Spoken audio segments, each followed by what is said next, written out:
Tyler, start with just basic stuff. Start with your breakdown and what you see from the quarterback so far. We've improved a lot over the span of this fall camp. Really, a lot of improvement. Really, just connection with the receivers. I think just a lot of improvement all around. Different things we've been working on with the guys. So, besides connection with the receivers, give us a couple of things that you think they've improved on. Yeah, so Garrett, he's really one thing we're really focusing on this summer is touch, and we really drilled it a lot, and it's really shown up in the span of the last 13, 14 practices we've had. Really good touch when he's on the move too, outside the pocket. He's really improved on that. Nico's really improved with throwing with people around him. When last year he was taking some sacks last year when there was pressure around him or just presence around him, and he's really improved on that. And then the other two guys, Ryder and Khalil, really just a lot of improvement just from just getting here. A lot of different things, just learning the system, and then some fundamental stuff with those guys. But they're doing a good job as well. Break down those two a little bit more. Ryder, what strengths, and what are you still trying to get improvement from? Yeah, so Ryder's been he's been an improvement to the room, that's for sure. So he came in, he's a really smart kid. He probably learned the whole offense in 2 weeks, which is really hard to do. He's a really smart kid, and really he's up here all the time, and he's got really good ball, just arm talent. He's got really good arm talent. So I think that he's a guy that can improve through his career here and have a chance later down the road. And Khalil's got a lot of talent. It's a long process. It's going to be a long process for him because he's never had to do anything like this before. Coming from high school, there's a lot of different things that we do, and it's a huge transition for him. But he's got a lot of talent, and he shows that in practice. In the last 3 days, he's made some really good throws. He can run the ball, so we're excited about him in the future. Been a lot of attention about improving the completion percentage in the passing game and what Garrett can do to help that. But how much are the other things, like the receivers that you talked about? How much is the protection, creating throwing lanes? How much does all that go into it? And you're seeing improvement there too? Yeah, no doubt. So, from originally in January when we sat down, we really watched all the throws from last year. There was a ton of things that we needed improved on him to make his completion percentage better. And, I went back 2 days ago and looked at his numbers from fall camp last year and fall camp this year. I'm not going to get into the exact numbers, but it's a significant improvement in completion percentage. Now, hopefully that transitions in 2 weeks from now, but so a lot of that was his footwork and touch and some mechanical issues where he was falling off that we got him grounded now. So that's with him.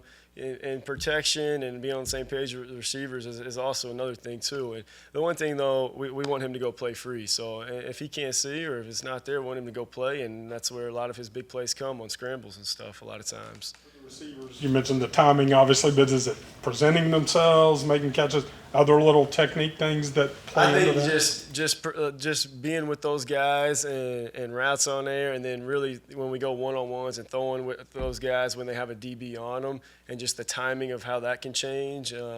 Like today we did a lot of that where it was press man and one-on-ones where we were throwing routes and that because it can change the timing a little bit.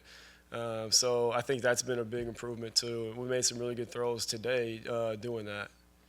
Coach, going back to Nico a little bit, Chad said that Nico obviously had to play last year when Green got hurt. If that would happen again, hypothetically, wouldn't have to change the playbook that much where it was changed last year. Yeah, why? I fully trust Nico.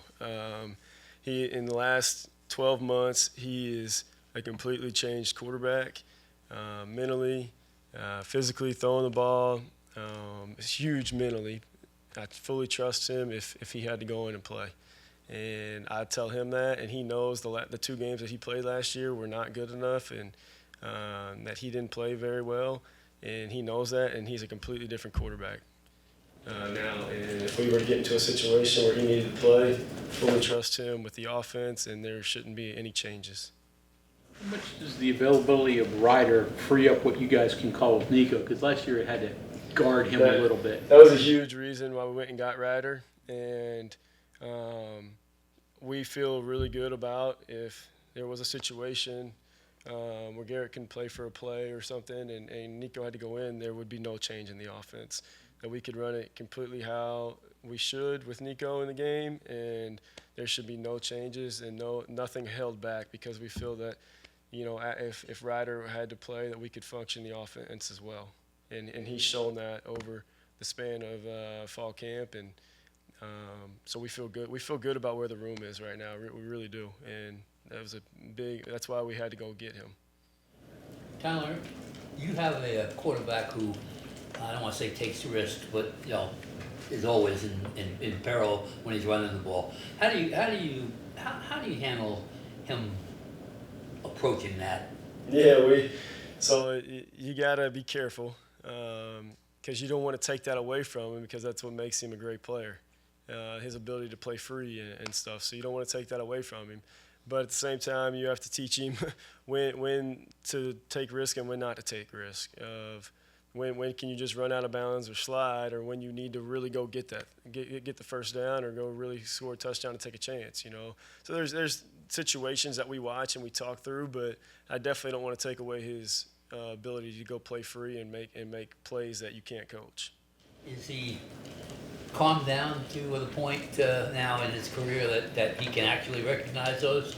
Yes, he can. Yeah, he's that's one big improvement he's made. He's more level-headed now, and we try to say all the time, like, we want to play with emotion, not emotional, and he's come a long way, and he's way more level-headed and controlled, and he can make those decisions at a faster rate, and he's done really well with that.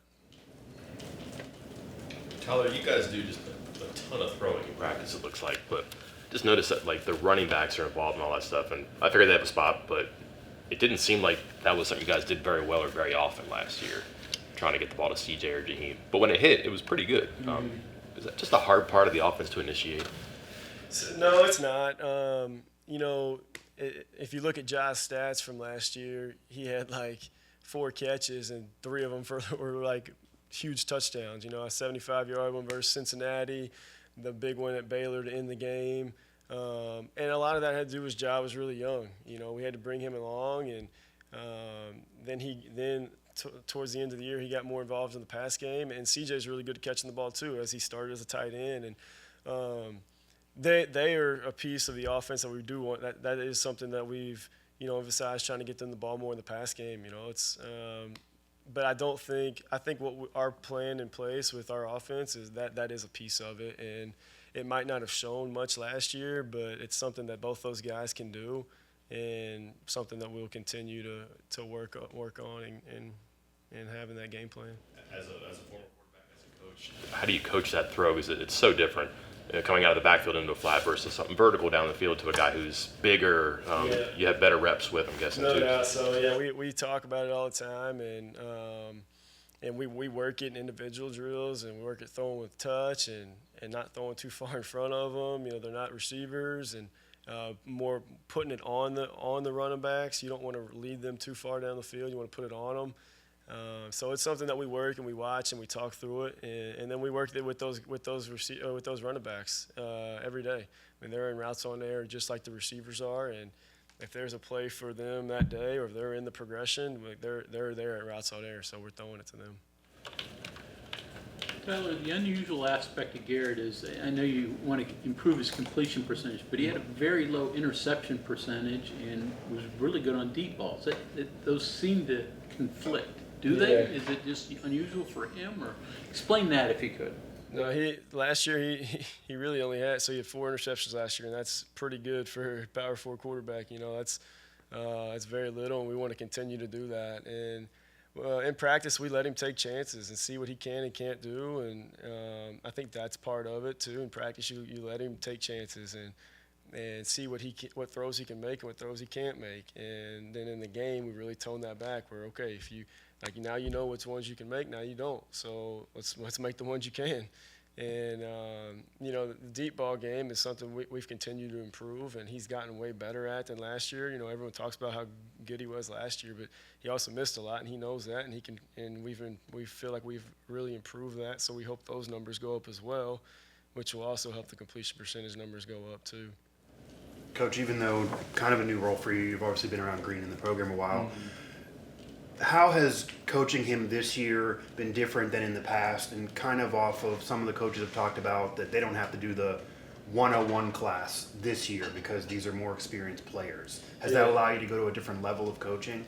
No doubt. I think the biggest difference is, from previous years, is I was still really involved. It's more just of like me and Reagan sometimes had different opinions on a few things, and it was his way. And now it's everything that I want to do, and is what we're doing now. And it's not a huge change from anything, but yeah, he's. So what was the second part of the question? In terms of Green too, just because he had a year as a starter under his belt, so I'm assuming that maybe there's some things you wouldn't have to worry about teaching him that maybe somebody who hadn't been around. For sure. you'd So have we're able to teach. get on to more like situational type football and more in-depth protection stuff with him. It's way different than having a guy who just first got here where, now it's more of like, hey, let's watch 2 minute situations. Okay, when this happens, or you have one timeout, you're on this part of the field, and now we have a 2-minute warning, like going through deep, like in-depth situational talk and then protection talk, so we can get into more of that type stuff. Tyler, I think this would have been the year before you got here, but Jarrett Dagey had a really low interception percentage too. Is that baked into this offense? I mean, is that just you present them with easy throws, or is it just kind of who No, those I two wouldn't guys? say that. I wouldn't say that. I don't even know what Daggy had when he was here. I was here for his first year when he redshirted, but after that, I'm not sure what he had. But no, that's to answer your question. No, that's not just baked in the offense. We take downfield throws, and those can be risky, and so it's definitely not. You guys worked actual sort of game time scenarios where you're in the press box having to get on the phone with Garrett and using the helmet communication and all that. Is that different for you from in the past, and is that different for the quarterbacks? No, it's really the same. So we've worked it twice now, and so right after the drive, you'll see Garrett come to the sideline. I'll be in the box, so he'll come to the phone, and really moving forward, we're supposed to have it tomorrow in our scrimmage. Hopefully, is the iPads, and that'll be a deal where he's on the sideline with an iPad, on the phone with me with an iPad up top, so we can really, and I can send stuff down to him, and we can talk through stuff. So. That'll be different from the past, but I'm excited about it. It's going to make things, I think, way better for us. And he'll be able to really see it live, too. Video, or is it snapshots like you see in the It's NFL? different Have you from gotten the the, NFL. We actually have live video. We have so live you video. can go through a whole snap and see how coverage progresses and everything. That's correct. And how have you seen him just kind of grasp that? Like, is that different, I'm assuming, than kind of watching film when you're in So we the haven't classroom setting? had the ability to use it yet. The Big 12 just sent it to us, so I think all the schools just got them, so we'll be able to use it tomorrow, I think. Have you talked to Coach Brown about the helmet communication? Because I imagine you could overload a guy. I mean, do you call Yeah, just a so- play, or do you say, watch the Yeah, mic? you got to be watch careful. this? You have to be careful with it. And me and Coach Brown have talked a lot about it, and you don't want to, like, they have been taught and coached to play and do certain things, and if you don't want to clutter their mind, so you tell them to play. Maybe there's a reminder, but you're not sitting there telling them, hey, this is the progression, or this is your pre. Like, he knows it, and we want him to go play. And so you have to be careful with that. So there won't be much of that.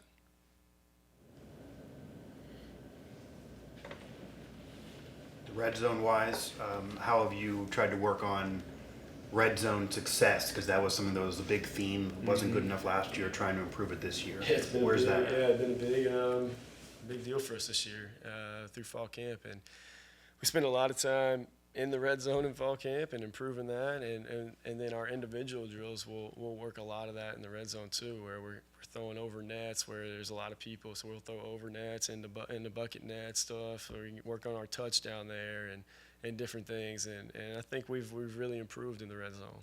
So hopefully it shows. And more red zone weapons No on doubt, the roster yeah. now. No doubt. Well, we've got some good receivers down there, and we got good running backs too, and they help down there, and Cole Taylor's a big target. So we're excited.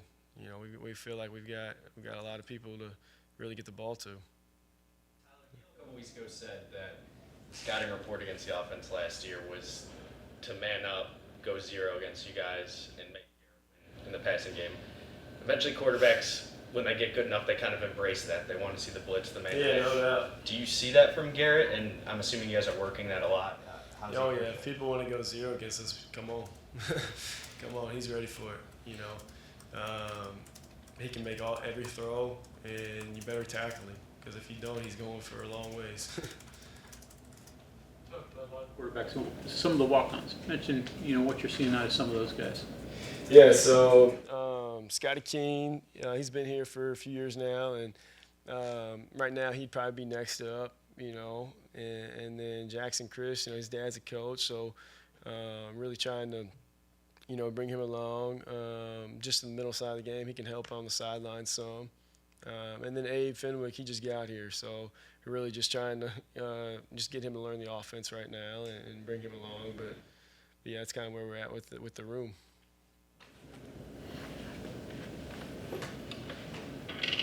Okay, anything else for Coach?